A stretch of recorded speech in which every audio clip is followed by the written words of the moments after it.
अस्सलाम वालेकुम, मैं हूं रियाजुद्दीन और आप देख रहे हैं Venus sports celebrities with Riazuddin. Pakistan cricket team इन दोनों न्यूजीलैंड के दौरे पर है, जहां वो 5 T20 और 3 ODI मैचेस खेल रही है। पाकिस्तान की टीम में कमोबेश वही खिलाड़ी हैं जिन्होंने चैम्पियंस ट्रॉफ़ी में शिरकत की थी। सिर्फ 3 खिलाड़ी ऐसे हैं जो इस जो ODI और T20 के लिए अनाउंस हुआ है, इसमें सिर्फ 3 खिलाड़ी जो हैं वो नहीं हैं। उसमें एक सऊद शकील हैं, मोहम्मद हसनैन और कामरान गुलाम। बाकी चूँकि वनडे सीरीज़ है और T20 सीरीज़ है तो इसमें कुछ नए खिलाड़ियों को भी शामिल किया गया है। लेकिन अगर आप दूसरी जानिब देखें तो न्यूजीलैंड की टीम जो है अपनी फुल स्ट्रेंथ के साथ इस सीरीज़ में शरीक नहीं होगी, इसलिए कि उनके ज़्यादातर खिलाड़ी जो है वो भारत में होने वाली IPL में शिरकत कर रहे होंगे। तो जनाब, चैम्पियंस ट्रॉफ़ी तो अब ख़त्म हो गई है और चैम्पियंस ट्रॉफ़ी में पाकिस्तान की टीम ने जो परफॉर्मेंस दी थी तो वो सबके सामने है। और उसके बाद ऐसा महसूस होता था कि जो टीम न्यूजीलैंड के दौरे पे जाएगी उसमें बहुत ज़्यादा चेंजेस होंगी और ज़्यादातर नए खिलाड़ी होंगे, लेकिन ऐसा नहीं हुआ और बस कुछ खिलाड़ी जो हैं वो आगे पीछे किए गए, बाकी तमाम खिलाड़ी जो हैं उसी तरह से वहाँ पर मौजूद हैं। और जो एक चैम्पियंस ट्रॉफ़ी के हवाले से जो सबसे एक चीज़ उभर के सामने आई, जो बड़ा एक टची भी आम हमारे लोगों को महसूस हुई कि उसमें जब क्लोजिंग सेरेमनी हुई तो उसमें पाकिस्तान क्रिकेट बोर्ड का कोई वहाँ पर रिप्रेजेंटेटिव नहीं था। यकीनन ये एक ऐसी बात है, इसलिए कि एक जानिब तो पाकिस्तान में होने वाली चैम्पियंस ट्रॉफ़ी जो है वो हाइब्रिड मॉडल पे चली गई और दूसरे पाकिस्तान की टीम जो है वो भी परफॉर्मेंस नहीं दे सकी और चैम्पियंस ट्रॉफ़ी का जो फ़ाइनल है वो पाकिस्तान में नहीं हुआ, दुबई में हुआ। और उसके बावजूद पाकिस्तान की जो कोई भी रिप्रेजेंटेटिव जो है वो वहाँ पर मौजूद नहीं था। दूसरी जानिब अगर हम देखते हैं तो मिक्की ऑर्थर ने पिछले दिनों एक बयान दिया, जिन्होंने जैसन गिलेप्सी जो कि पाकिस्तान क्रिकेट टीम के साबिक कोच थे और उन्होंने जो है आकिब जावेद के मुतालिक उनके रवैये से मुतालिक जो रिजर्वेशन ज़ाहिर की थी, ख़दशात ज़ाहिर किए थे, तहफ़्फ़ुज़ात ज़ाहिर किए थे, तो मिक्की ऑर्थर ने उनको सेकंड किया है और उन्होंने कहा है कि बिल्कुल ये बात सही है कि पाकिस्तान क्रिकेट को बाज़ ऐसे हलके हैं पाकिस्तान में जो उभरता हुआ नहीं देखना चाहते। और यकीनन ये तो चीज़ हमारे सामने है कि पाकिस्तान दुनिया का कमोबेश वो वाहिद मुल्क है जहाँ पर एक साल के अंदर 3 या 4 जो है PCB के चेयरमैन चेंज हो जाते हैं। फिर उसके बाद अगर हम कोचेस को देखें तो कोचेस भी चेंज हो जाते हैं। आपने देखा कि मिक्की ऑर्थर चले गए, कोच थे पाकिस्तान टीम के, फिर उसके बाद जैसन गिलेप्सी चले गए, गैरी क्रिस्टन चले गए। उसके बाद आपने देखा कि अगर कप्तान को लेते हैं तो कप्तान जो थे वो पहले तो बाबर आजम को कप्तानी से हटाया गया, शाहिन शाह अफरीदी को लेके आया गया और फिर उसके बाद फिर जो है बाबर आजम को कप्तान बनाया गया और उसके बाद फिर जो है आपने देखा कि हमारे नए कप्तान जो है उनको रिजवान को कप्तान बनाया गया।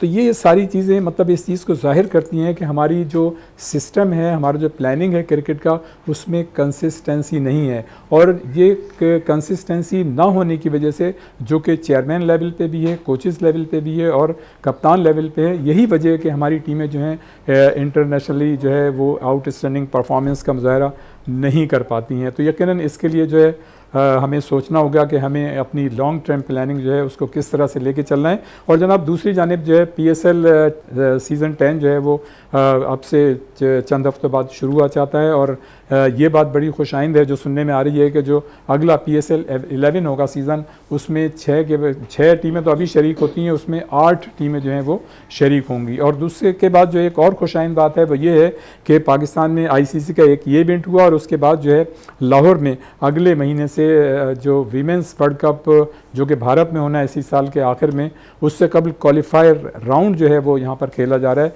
तो ये एक अच्छी बात है, बड़ी अच्छी शुरुआत है। बहरहाल हम इन्हीं तमाम मौज़ूआत पे बात करेंगे जिनका हमने जिक्र किया।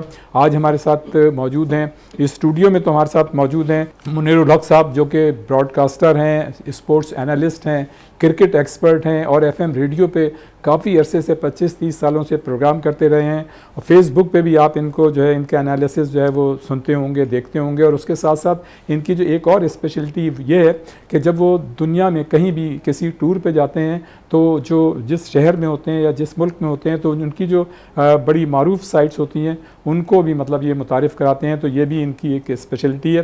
तो हमारे साथ स्टूडियो में मौजूद हैं मुनीरुल हक साहब और हमें अमेरिका फ्लोरिडा से ज्वाइन कर रहे हैं साबिक फ़र्स्ट क्लास क्रिकेटर राशिद इसरार साहब, जो कि मतलब फ़र्स्ट क्लास क्रिकेटर रहे। उनका कैरियर जो है 16 साल कैरियर जो है उनका 1971 से 1987 तक मुहित रहा और इस 16 साल कैरियर में उन्होंने 11 सेंचुरीज़ बनाई, 20 उन्होंने 50s की, 81 उन्होंने जो है कैचेस लिए, 8 खिलाड़ियों को उन्होंने स्टैम्प आउट किया। और उनकी जो सबसे मतलब अहम रिकॉर्ड है वो ये है कि कज़ाफ़ी दुनिया क्रिकेट में अगर कोई फ़र्स्ट क्लास आप टूर्नामेंट देखें और उसका फ़ाइनल अगर आप देखें तो ये एक हिस्ट्री है कि दुनिया क्रिकेट के किसी भी फ़र्स्ट क्लास टूर्नामेंट के फ़ाइनल में ये दुनिया के वाहिद बैटर हैं जिन्होंने 350 रन बनाए थे कज़ाफ़ी स्टेडियम लाहौर में। और ये एक वर्ल्ड रिकॉर्ड है और ये रिकॉर्ड उन्होंने हबीब बैंक और नेशनल बैंक का मैच था, हबीब बैंक की जानिब से बनाए थे। जबकि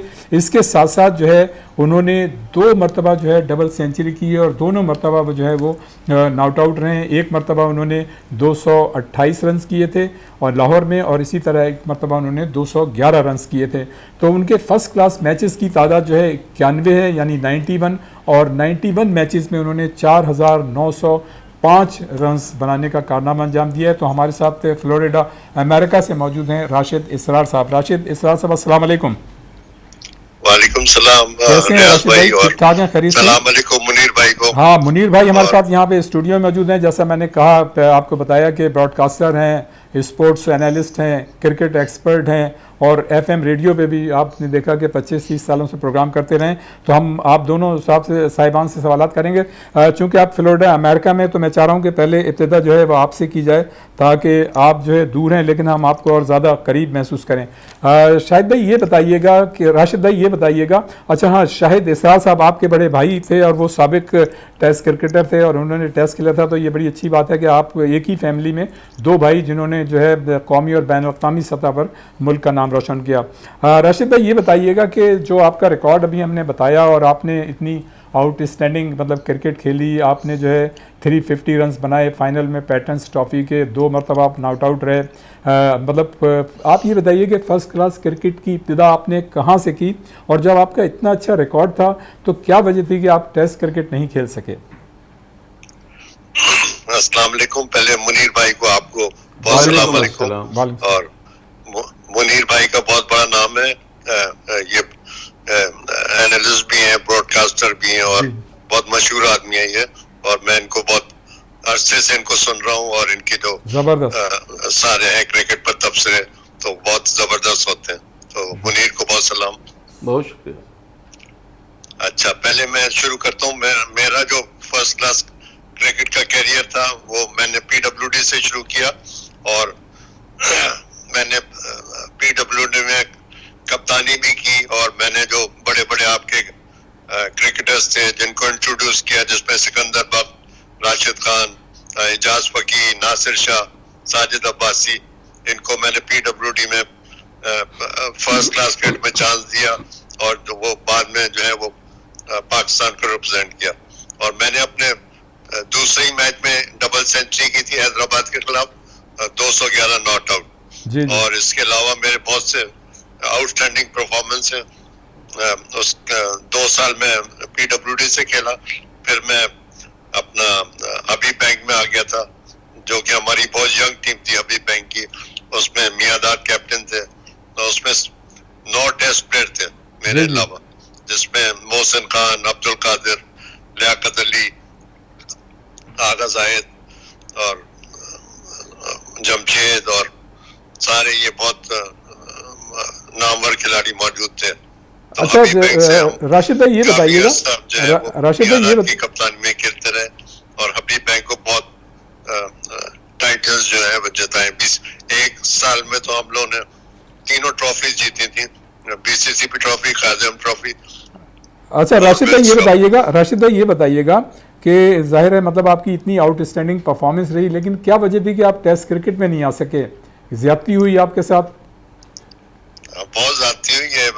ये वसीम बारी कैप्टन थे जब टीम जा रही थी 78 में इंग्लैंड जा रही थी, तो इन्होंने बिल्कुल बैलेंस टीम नहीं लेकर गए और बिल्कुल 4 लड़के जो थे वो बिल्कुल मेरिट पर नहीं गए थे, जिसमें 2 लेफ्ट आर्म स्पिनर और 5 फास्ट बॉलर, जबकि इंग्लैंड में एक लेफ्ट आर्म बॉलर भी कभी नहीं जाता है।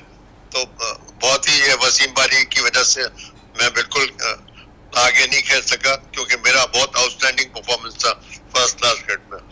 मैंने ये पेंटेंगुलर में भी सेंचुरियां की हैं, काइजम ट्रॉफी में भी की हैं, और ये आपको नजर आ रहे 350 जो मैंने किए थे जी जी कदाफी स्टेम में अगेंस्ट नेशनल बैंक, जी जी, जो कि नेशनल बैंक की उस वक्त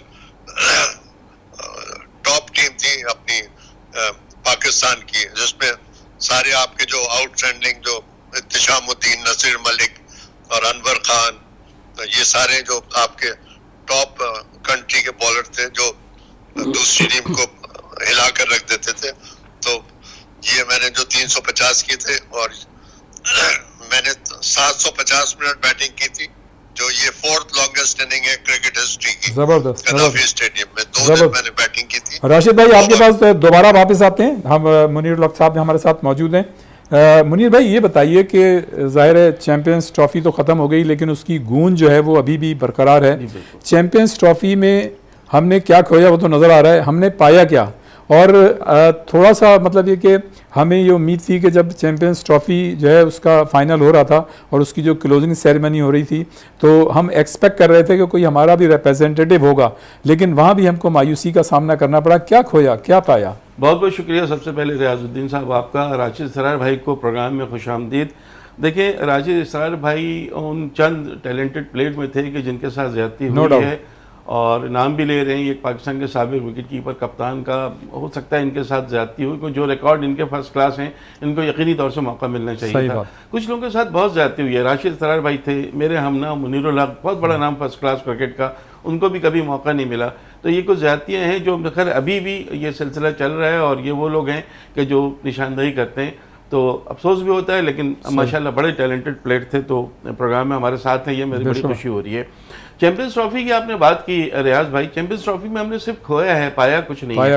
पा हम यूं नहीं रहे कि हम नविश्ते दीवार पढ़ नहीं रहे।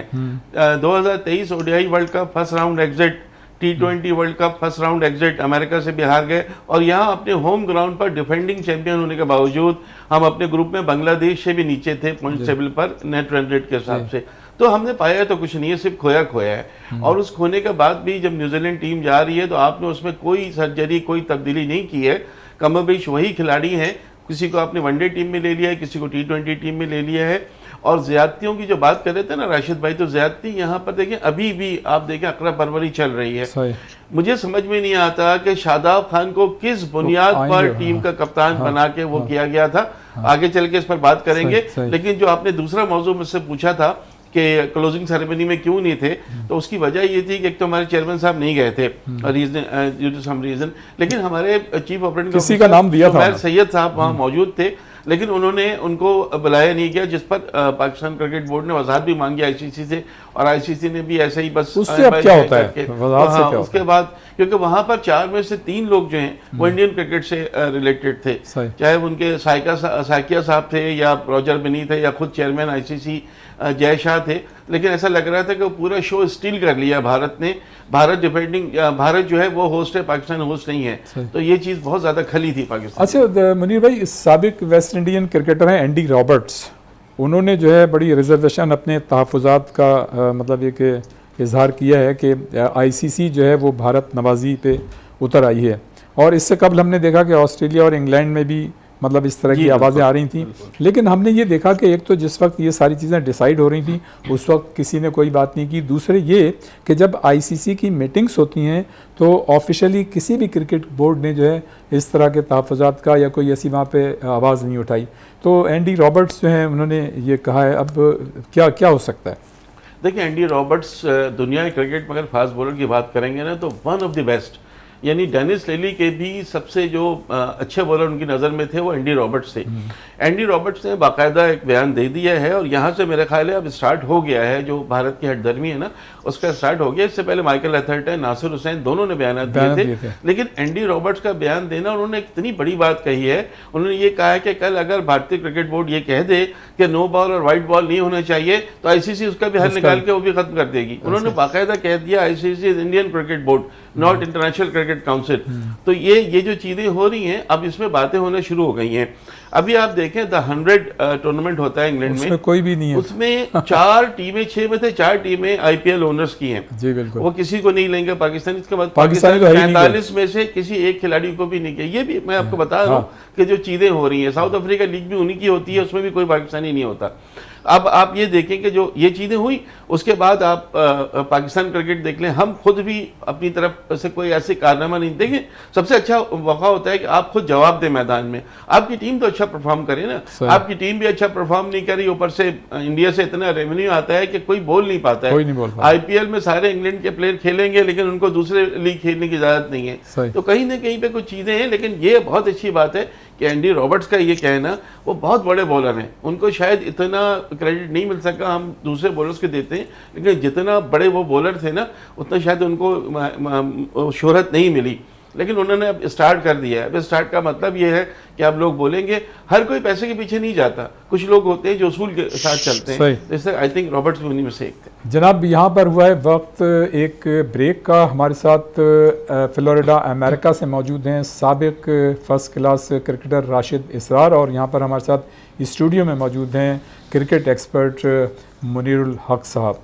तो एक ब्रेक, और ब्रेक के बाद फ़ौरन वापस आते हैं और यहीं से सिलसिला शुरू करते हैं और सवाल करेंगे। जब ब्रेक के बाद वापस आएंगे तो फ्लोरिडा अमेरिका में मौजूद हैं इस अपने राशिद इसरार साहब से।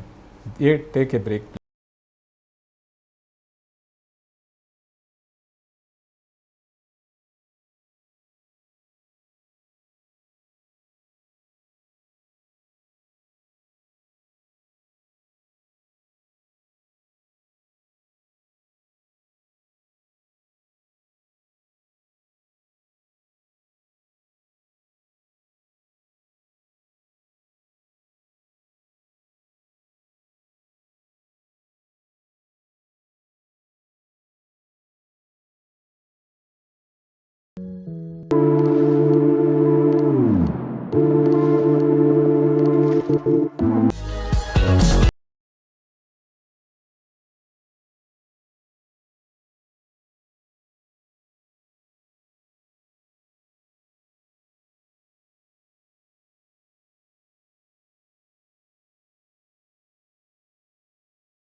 एक मरतबा फिर हम आपको अपने इस प्रोग्राम में खुश आमदीद कहते हैं। राशिद इसरार साहब, काइंडली ये बताइएगा कि ज़ाहिर है आपने 70s और 80s में जो मतलब क्रिकेट खेली, ज़ाहिर है आप उस वक्त खुद खेल रहे थे, उस वक्त की क्रिकेट में और अब जो क्रिकेट हो रही है इसमें आप क्या फ़र्क महसूस करते हैं? क्या पॉजिटिव है, क्या नेगेटिव है? पहली जो क्रिकेट थी वो बहुत अच्छी स्टैंडर्ड की क्रिकेट थी, क्योंकि उसमें सारी टीमों में सारे टेस्ट प्लेयर्स को खेलना बहुत जरूरी था। अगर वो नहीं खेलते तो उनको फिर सिलेक्शन के लिए क्वालिफाई नहीं करते थे। तो हमारे जो ये कारदार ने शुरू किया था पेंटेंगुलर क्रिकेट टूर्नामेंट, ये लाहौर में होता था। ये 5 मैच होते थे और कोई गैप नहीं था मैचों में। 5 टीमें टॉप क्लास टीमें उसमें शिरकत करती थी और 20 दिन कोई बगैर गैप के ये लड़के जो है वो खेलते थे, और उसमें ये भी पता चल जाता था कि उनकी फिटनेस लेवल क्या है। और वो सारे मैचेस लाहौर में होते थे एक ही जगह पर। एक दिन में 2 मैच होते थे, एक बागी जिला, एक गद्दाफी स्टेडियम, या कभी यूनिवर्सिटी ग्राउंड या बागी जिला, इस तरह से वो डिवाइड करते थे। अच्छा, टेक्निकली और स्किल्स के लिहाज से क्या तब्दीली आई है राशिद भाई?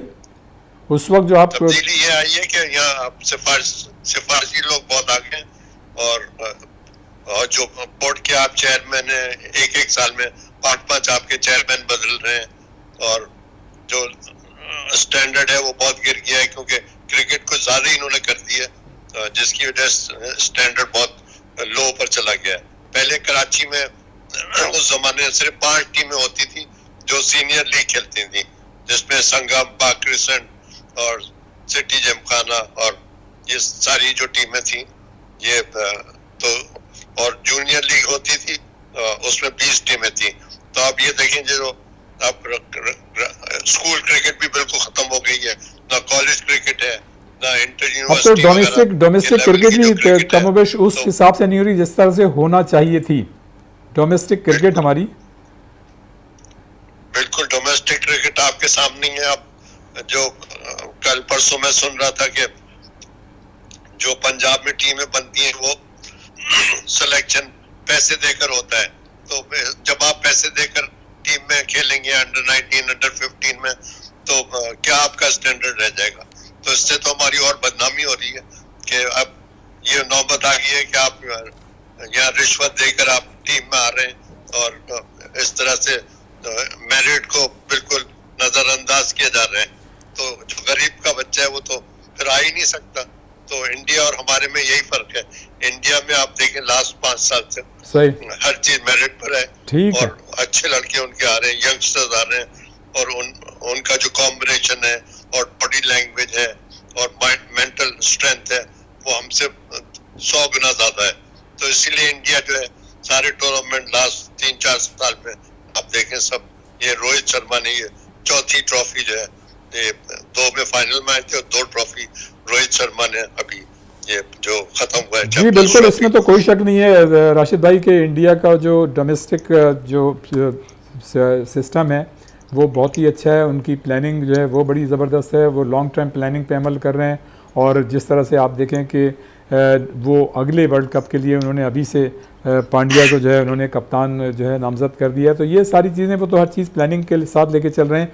और आपने देखा कि जो अजीत अगरकार हैं जो उनके सिलेक्शन कमेटी के चेयरमैन हैं, जब उनके पास नाम आए थे रोहित शर्मा के साहबजादे का और तेंदुलकर के, तो उन्होंने तरजीह दी थी रक्षे वाले के बेटे को और एक शोले वाले के बेटे को कि नहीं ये इनकी परफॉर्मेंस अच्छी है और ये जो है मेरिट पे हैं। जब ये लड़के मेरिट पे आएंगे रोहित शर्मा के साहबजादे और तेंदुलकर के तो हम उनको लेंगे।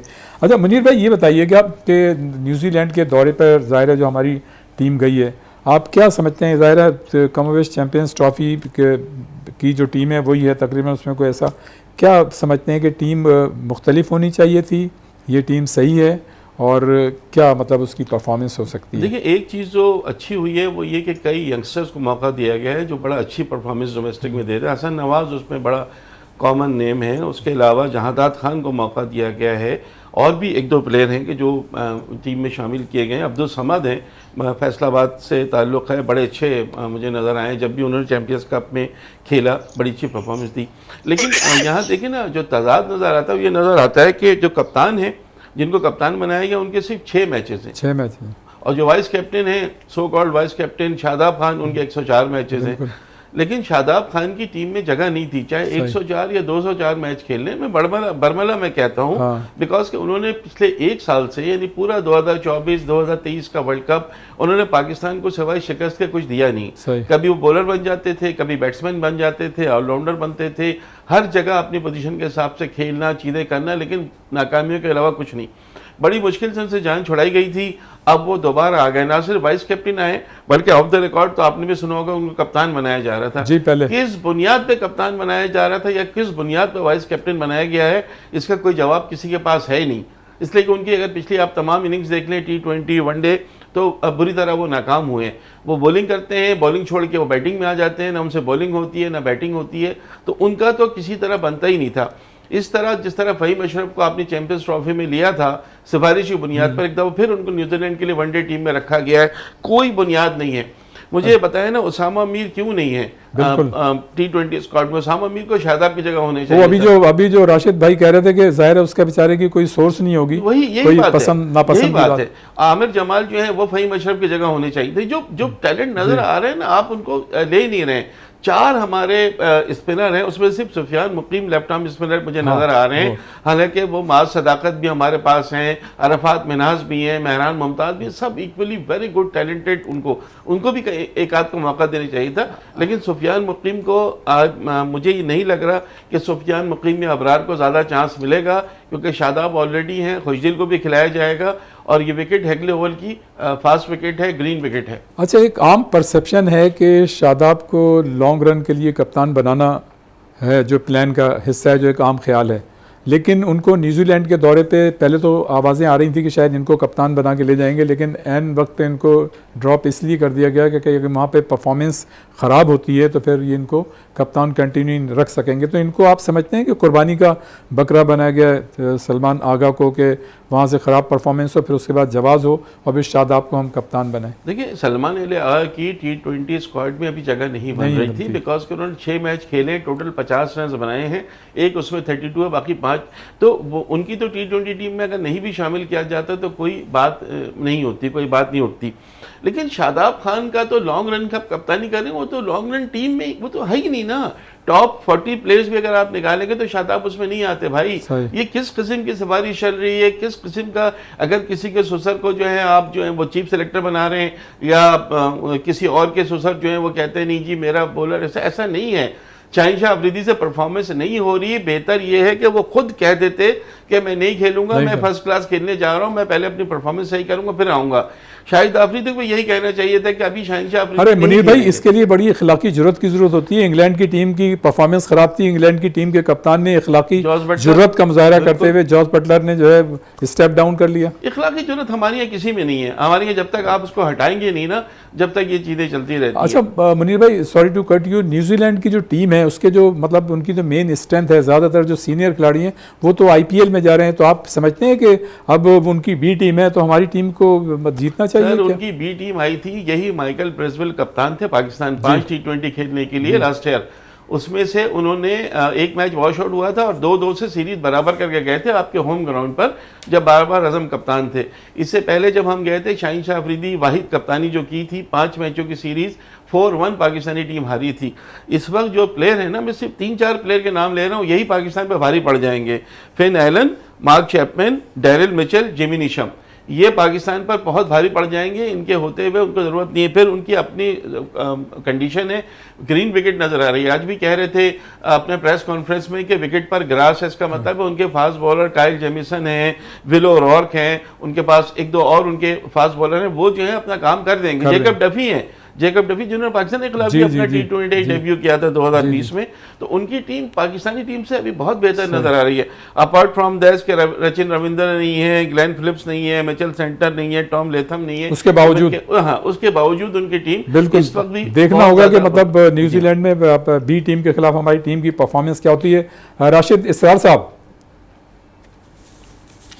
राशिद भाई ये बताइएगा, वैसे तो चैंपियंस ट्रॉफी में जो पाकिस्तान की टीम ने परफॉर्मेंस दी है वो सबको पता है, लेकिन ये बताइए कि टेक्निकली या टैक्टिकली मतलब हमें क्या, हमारी टीम में क्या खामी या खामी थी, कमी थी क्या हमारी, मतलब ये कि हमें मेंटल टफनेस लेवल का मसला है, फिज़िकल फिटनेस हमारी अच्छी नहीं है, प्रोफेशनल अप्रोच का मसला है, कोई साइकोलॉजिकल मसला है, क्या मतलब है, हमारी एक्सपर्टीज़ कहाँ चली गई, क्या वजह थी, बुनियादी वजह क्या थी कि चैंपियंस ट्रॉफी में मसले हैं। पहली बात तो ये बहुत पुअर सिलेक्शन था, हमारा एक स्पिनर खेल रहा था, पुअर सिलेक्शन था, इंडिया के 4 स्पिनर स्पिनर्स नहीं थे, ये स्पिनिंग टैग जो थे इसको फायदा उठाया इंडिया ने, और हमारा mental strength, professionalism, body language और बहुत ही सब पुअर था, तो इसी वजह से हम ये चैंपियंस ट्रॉफी में बहुत पीछे रह गए। अब ये आप मिसाल देख लेना, ये जो वनडे टीम है इसमें सऊद शकील को इन्होंने ड्रॉप किया, उसका क्या कसूर था। अभी परसों जो T20 का मैच हुआ है उसने 34 बॉल में 56 रन बनाए, अभी परसों की बात है, मैन ऑफ द मैच मिला। तो ये तो पुअर सिलेक्शन है और ये अपनी अपनी लाइकिंग और डिसलाइकिंग चल रही है। और मतलब आपका कहने का ये है कि ये लोग, अच्छी बात है कि राशिद भाई आप सिलेक्शन जो है वो मेरिट पर नहीं है, सिर्फ आपने इन फ़हीम अशरफ और ये जो दूसरे हैं वो जो मिडिल ऑर्डर में आया था उसका नाम मैं भूल गया हूँ, उसको फिर से टीम में रखा है। तो जहादाद एक अच्छा सिलेक्शन इन्होंने किया है, और इन्होंने जो अब्दुल समद को लाए ये जी मिडिल जी ऑर्डर जी में, जी तो ये अच्छे तेज खेलते हैं और अच्छे छक्के भी मारते हैं। और उमर बिन यूसुफ है, ये बहुत अच्छा सिलेक्शन है। आपका कहने का राशिद भाई, आपके कहने का लास्ट मतलब ये है राशिद भाई कि हम जो है मतलब ज़ाती मफाद को कौमी मफादत पे तरजीह दे रहे हैं और ज़ाती पसंद और नापसंद चल रही है, बदनीयती भी इसमें शामिल हो सकती है। बिल्कुल बिल्कुल शामिल है, बदनीयती भी है और अपना पर्सनल लाइकिंग और डिसलाइकिंग है, और जिसकी वजह से पाकिस्तान ये बस पीछे जा रहा है और सारी टीमें आगे जा रही हैं। और जहां तक मुनीर ने कहा कि न्यूजीलैंड की अच्छी बगैर उनके साथ लड़के नहीं भी हैं तब भी वो बहुत स्ट्रांग टीम है। उनके जो एंट्री हैं और जो उनके फास्ट बॉलर हैं और जो मिचेल हैं, ये सारे यंग और ये सारे जो अपने आप के ये डेरिल मिचेल और फिलिप्स, तो ये बहुत ही टफ टाइम देंगे पाकिस्तान को। अच्छा मगर मुनीर ये है भाई, कि क्योंकि मुनीर भाई, ये लड़कों के लिए फायदा होगा कि इनको अच्छा एक्सपीरियंस मिलेगा, और वहाँ भी ये उम्मीद करते हैं कि ये टीम जो है ना ये सही सेलेक्ट करें और सही लड़कों को खिलाएं, क्योंकि जी वहाँ अब इतने स्पिनिंग ट्रैक नहीं मिलेंगे जी। जिस तरह ये चैंपियंस ट्रॉफी में अच्छा थे। राशिद भाई, तो राशिद आपको भाई एक देखना बात होगा। और बताइएगा। राशिद भाई, आप जाहिर है मतलब अमेरिका में मुकीम है और जब लास्ट वर्ल्ड कप हुआ था हमारी टीम अमेरिका गई थी और अमेरिका जैसी टीम से भी हमारी टीम शिकस्त खा गई थी। ये बताइए कि अमेरिका में इस वक्त क्रिकेट का क्या मतलब सिनेरियो है? ज़ाहिर है अमेरिका की टीम तो है और आईसीसी के इवेंट्स में भी वो अच्छी परफॉर्मेंस का मुजाहरा कर रही है। क्या देख रहे हैं अमेरिका की टीम को फ्यूचर में? नहीं, बहुत अच्छा जा रहा है अमेरिका का। ये पहले साल में देखना पाकिस्तान को हराना कोई मजाक काम नहीं था, और वो भी पाकिस्तान की अच्छी स्ट्रांग टीम थी। तो अमेरिका बहुत अच्छा जा रहा है, उनकी प्लानिंग, उनका जो थिंक टैंक है ना वो जबरदस्त है ना इनका। और यहाँ हर काम जो है ना मेरिट पर होता है, हमारी तरह नहीं है कि तुम भी आ जाओ, तुम भी आ जाओ, सब आपस में ग्रुपिंग बहुत है हमारे पास, 3-3 ग्रुप बने हुए हैं। तो जब तक ये ग्रुपिंग खत्म नहीं होगी और मेरिट पर हम लोग चांस नहीं देंगे बच्चों को, तो वो किस तरह ऊपर आएंगे। इनको तो पहले सही है कि अपना हाउस इन ऑर्डर करें, अच्छे लोगों को लेकर आए, जैसे यूनुस खान है, मोहसिन खान, मियादाद, आमिर सुहेल और मोहम्मद यूसुफ तो खैर आई गए। और इन लोगों को जब तक आप ऊपर नहीं लेकर आएंगे और ये ग्रुपिंग को तोड़ें इनकी, ये जो सकलन मुश्ताक और इनकी चल रही है ना आफरीदी की, तो जब तक हम इसको खत्म नहीं करेंगे तो हम तो बहुत पीछे चले गए। कौन ख़त्म करेगा राशिद भाई, कुछ नहीं पता क्या होगा। बहरहाल अच्छी उम्मीदें जो है कायम रखनी चाहिए। और यहाँ पर वक्त हुआ है एक ब्रेक का, ब्रेक के बाद यहीं से एक मतलब फिर स्टार्ट करेंगे। हमारे साथ मौजूद हैं फ्लोरिडा अमेरिका से राशिद इसरार साहब, जो कि साबिक फर्स्ट क्लास क्रिकेटर हैं, और हमारे साथ स्टूडियो में यहाँ पर मौजूद हैं क्रिकेट एक्सपर्ट मुनीरुल हक साहब। एक ब्रेक और ब्रेक के बाद फ़ौरन वापस।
एक मतलब फिर हम आपको प्रोग्राम में खुश आमदीद कहते हैं।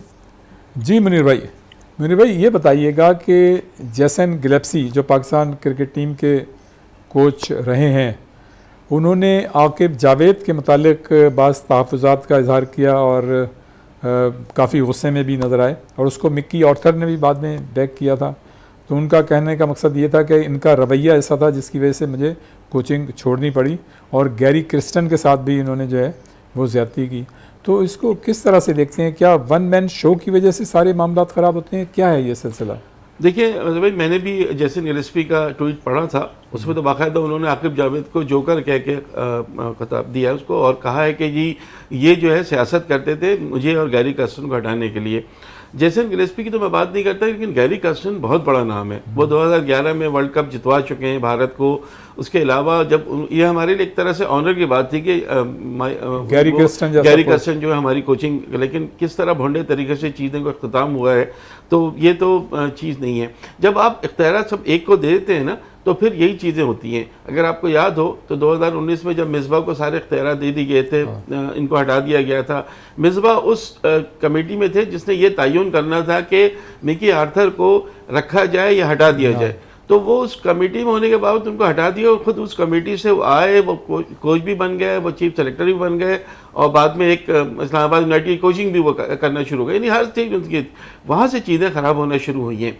जेसन गिलेस्पी की बात करूंगा तो वो रेड बॉल कोच थे हमारे, लेकिन उनकी कोचिंग में हम बांग्लादेश से वाइट वॉश बांग्लादेश हमें करके चली गई, हम इंग्लैंड से भी एक मैच हारे। तो उनका तो खैर इतना कंट्रीब्यूशन नहीं है, लेकिन ये आई ओपनर है पाकिस्तान क्रिकेट के लिए। जिस तरह हमारे यहाँ चेंज हो रहे हैं कोचेस, जिस तरह कमेटी चेंज हो रही हैं, ये चीज़ें पाकिस्तान को अब कोई अच्छा फॉरेन कोच नहीं मिलेगा, बिकॉज कि यहाँ पर आपके जो अनसर्टेनिटीज़ हैं ना वो बहुत ख़तरनाक है। मतलब इन चीज़ों से तो ऐसा लग रहा है कि हमारे पास कोई जो इंटरनेशनली विजनरी लोग नहीं है जो आगे का फोर्स ही कर सकते हों और अपनी मतलब एक प्लानिंग जो है बेहतर तरीके से लेके चल सकते हों। एक लॉन्ग रन प्लानिंग होनी चाहिए, एक तरीक़ाकार होना चाहिए, उसकी कमी नज़र आती है। कमी तो नज़र आती है। देखिए पहले इन्होंने जब चेयरमैन साहब आए थे वहाब रियाज को सारे इख्तियारात दे दिए थे।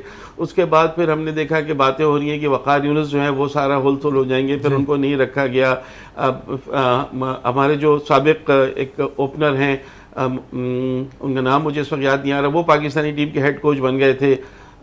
उसके बाद जो है वो अब आकिब जावेद को दी गई। तो चीज़ें तब्दीली बहुत तेज़ी से हो रही है, जिसकी वजह से ये चीज़ें हो रही हैं। यहाँ इसको भी देखना होगा, सिर्फ चीज़ें तब्दील करने से नहीं होता, आप कुछ रूट कॉज को देखना होगा। रूट कॉज जब तक आप नहीं देखेंगे, जब तक चीज़ें सही नहीं होंगी। आपने चैम्पियंस कप कितना बड़ा अनाउंस कर दिया, 5-5 मेंटोर बना दिए, 50-50 लाख रुपए उनको आप सैलरी दे रहे हैं। उन्होंने कितने लड़के प्रोड्यूस करके दिए? उन्होंने पूछा, वो तो खुद टीम में बैठ उनको तो लगता है इसलिए एंगेज किया गया ताकि मतलब मीडिया पे बैठ के कोई वो तो बाकायदा मीडिया पे बैठ के अपनी टीम की तनकीद कर रहे थे। तो ये तो इतना खुला तजाद है कि अगर आप आपके 3-3 मेंटोर या 2-2 मेंटोर बैठ के खुद टीम की बुराइयां करते हैं, जबकि उनका काम ये है कि टीम के लिए भलाई करें, टीम के लिए वो तो उनको तो ये चाहिए था डिफेंड करें उस चीज़ को, क्योंकि आप ही की सारी चीज़ें थी। तो ये चीज़ें बहुत ख़राब हैं। जी राशिद भाई। जी हाँ, ये बहुत अच्छी बात की मुनीर भाई ने। पहले तो गैरी कर्स्टन की बात कर लेते हैं। गैरी कर्स्टन बहुत बड़े कोच थे जिसके साथ बहुत पाकिस्तान ने बहुत ज्यादती की है, और गिलेस्पी ने भी ये आकिब जावेद का जो स्टेटमेंट दिया ये कोई अच्छा नहीं था। मगर ये है कि गिलेस्पी ने इतना अच्छा परफॉर्म किया भी नहीं था, क्योंकि जब हम बांग्लादेश से सीरीज हारे थे तो उसके बाद एक और सीरीज हारे, तो उनका परफॉर्मेंस भी बिल्कुल सब स्टैंडर्ड था। और जहाँ जो डाउनफॉल शुरू हुआ 17-19 के बाद से, जब सरफराज को हटाया जी बिल्कुल, तो सारा डाउनफॉल उसके बाद से शुरू हुआ है। उनको तो बैक कलम जिंबिश तीनों फॉर्मेट से हटा दिया, बिल्कुल बुरी तरह हारे। तो उसमें आपके जो मेन लड़के थे ये हफीज और शुएब मलिक, इन लोगों ने बहुत ही बुरा परफॉर्मेंस किया था। और फिर ये मिसबा ने टेक ओवर किया, जैसे मुनीर साहब ने कहा। तो मिसबा का ये वन मैन शो, उसकी वजह से पाकिस्तान को बहुत नुकसान हुआ। तो ये जो जब तक ग्रुपिंग मैंने कहा ना आपसे, जी आपने कहा अफरीदी और ये सारी जो ग्रुपिंग। अच्छा राशिद भाई ये बताइएगा कि अभी हाल ही में जो इंग्लैंड के मायनाज बैटर हैं मोइन अली, उन्होंने ये कहा है कि जो जिस तरह से चैंपियंस ट्रॉफी में हमारे बॉलर्स की परफॉर्मेंस थी, उन्होंने कहा कि पाकिस्तानी जो पेसर्स हैं अच्छे तो हैं लेकिन बेहतरीन नहीं हैं। आप क्या कहेंगे? बिल्कुल अच्छा स्टेटमेंट है। बिल्कुल सब स्टैंडर्ड बॉलिंग की है। 10-10 ओवर में 80 रन दे रहे हैं। तो हारिस रहू आपके स्ट्राइक बॉलर, 83 रन 10 ओवर में। तो इससे अच्छा तो आप यंग लड़कों को खिलाएं ताकि वो कुछ एक्सपीरियंस गेन करें और आगे चलकर पाकिस्तान को सर्विस दें। तो ये सब असल में जब तक पर्सनल लाइकिंग और डिसलाइकिंग खत्म नहीं होगी तो पाकिस्तान का जो इसी तरह जो परफॉर्मेंस है वो चलता रहेगा। और इनको जो मैंने आपने पहले कहा था, एक कमेटी बनाए 6-7 लोगों की, ये वन मैन शो जो है खत्म होना चाहिए। जी जी। तो जब तक वन मैन शो खत्म नहीं होगा तो पाकिस्तान क्रिकेट जो है वो बिल्कुल डाउनफॉल की तरफ चली गई है। और अब आप देखें ये एशिया कप आ रहा है सितंबर में, तो अभी भारत आपको एक दफा और सही की पिटाई आपकी करेगा। अच्छा राशिद भाई, ये आप देखें उसके लिए कुछ आप वो करें, तैयारियां करें कि भाई ये कम से कम आप जो सितंबर में एशिया कप है उसमें कुछ अपना खोया वो मुकाम तो थोड़ा बेहतर करें। अच्छा राशिद भाई, ये बताइएगा कि ज़ाहिर है आपने अपने दौर में मतलब आप बैटर भी थे, बॉलिंग भी करते थे और आपने विकेट कीपिंग भी की है। आप क्या समझते हैं कि ज़ाहिर आपकी बड़ी मतलब इस सिलसिले में काफ़ी एक्सपर्टीज़ हैं, तो जो चैम्पियंस ट्रॉफी हुई उसमें आप मतलब किस विकेट कीपर से, किस मुल्क के विकेट कीपर से मुतासिर हैं और रिजवान की विकेट कीपिंग को कैसे देखते हैं मुस्तकबिल में? वो कप्तान भी है रिजवान। ठीक थे, मगर और जो लड़के हैं जैसे साउथ अफ्रीका का था और ये आपका ये जो था कैरी ऑस्ट्रेलिया का, ये इसने बहुत जबरदस्त की है। और ये राहुल जो है ये पार्ट टाइम कीपर है, मगर इसने अपने आप को बहुत ही अच्छा एडजस्ट किया है, काफी इंप्रूव किया। ये होती है क्रिकेट ना कि भारत में अभी 3 रिप्लेसमेंट आपके लिए तैयार है। बिल्कुल जी, वो तो प्लानिंग के साथ चल रहे हैं। पर जो जबरदस्त बैटर भी हैं उनको उन्होंने ड्रॉप किया है। तो ये थिंक टैंक होता है जो पूरी टीम को लेकर चलता है। तो उसमें देखे ना इनकी प्लानिंग और बॉडी लैंग्वेज और फिर अपने मुल्क के साथ वफादारी, लॉयल होना, खास तौर पर तो अपने टीम के लिए कहते हैं। उनकी कॉम्बिनेशन, उनकी देखे ना हर डिपार्टमेंट में उनके जो स्पिनर हैं, फास्ट बॉलर हैं, जबकि उनके मैं अभी यहाँ बैठकर आपकी 3 टीमें इंडिया की बना सकता हूँ। तो स्टैंडर्ड उन्होंने अपना खुद इम्प्रूव किया है और हमारा जो है स्टैंडर्ड डिक्लाइन की तरफ जा रहा है। जी बिल्कुल, आपने सही कहा कि हमारा स्टैंडर्ड जो है डिक्लाइन की तरफ जा रहा है और उसका रिफ्लेक्शन हमको आईसीसी चैंपियंस ट्रॉफी में नज़र आया।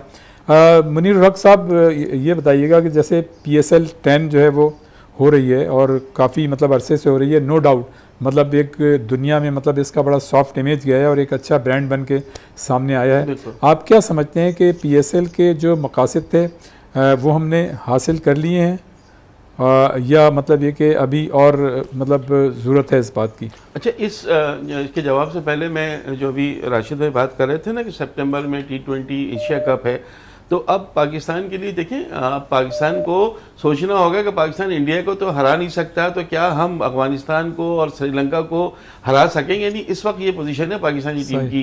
इवन बांग्लादेश के लिए भी सबसे तरने वाला आप ही नज़र आ रहे हैं। तो एक तो ये हमें बड़ा सोचने की ज़रूरत है कि 6 महीने हैं और आपको T20, उसके बाद 4-5 में T20 वर्ल्ड कप। तो पाकिस्तान के लिए बहुत कुछ करने की ज़रूरत है, वरना जो दीगर टीमें वो आपसे बहुत बेहतर परफॉर्मेंस कर रही हैं।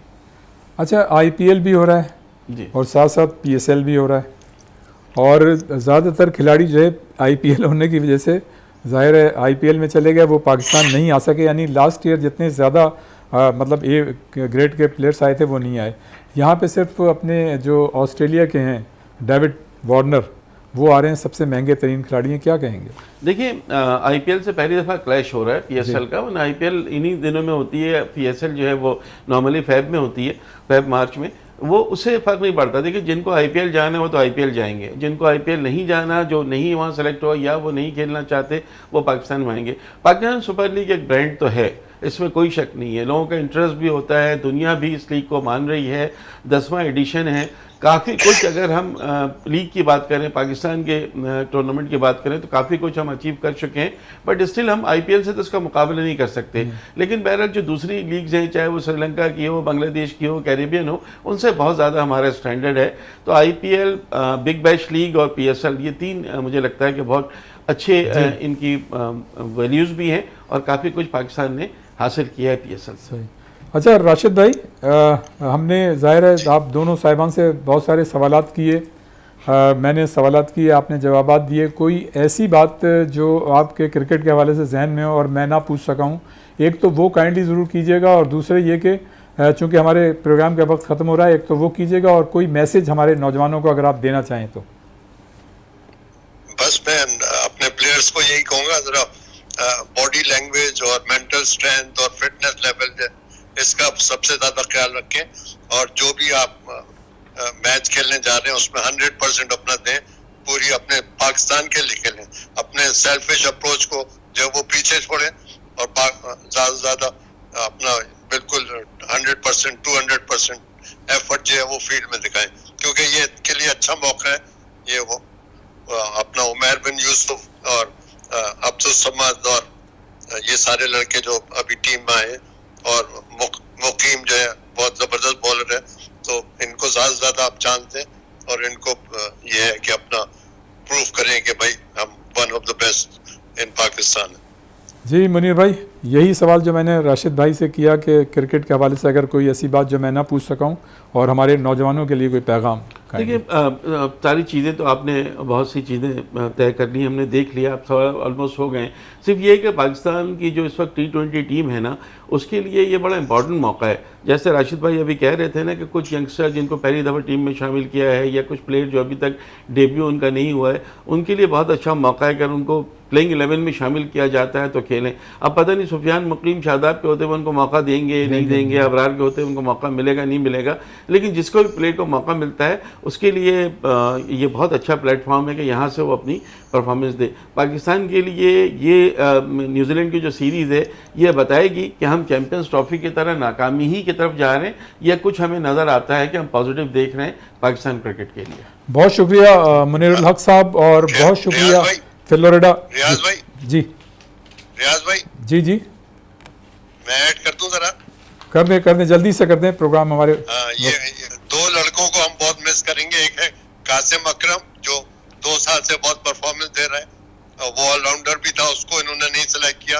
और एक फैसल अकरम है लेफ्ट आर्म स्पिनर, ये बहुत ही टैलेंटेड दोनों लड़के थे। सही, बहुत अच्छा मतलब है कि आपने पॉइंट आउट किया, दोनों में शामिल नहीं किया। जी जी। राशिद भाई आपका बहुत बहुत शुक्रिया, आप फ्लोरिडा अमेरिका से हमारे साथ मौजूद थे और स्टूडियो में हमारे साथ मौजूद थे मुनीरुल हक साहब, आप दोनों साहिबान का बहुत बहुत शुक्रिया। नाज़रीन, ये हमारा आज का प्रोग्राम था। यकीनन आपको ये प्रोग्राम पसंद आया होगा, इसकी फ़ीडबैक हमको ज़रूर दीजिएगा। आइंदा हफ्ते हम किसी नई शख्सियत या नई शख्सियात के साथ एक मरतबा फिर आपकी खिदमत में हाजिर होंगे। उस वक्त तक के लिए रियाजुद्दीन को इजाज़त दीजिए। अल्लाह हाफिज़।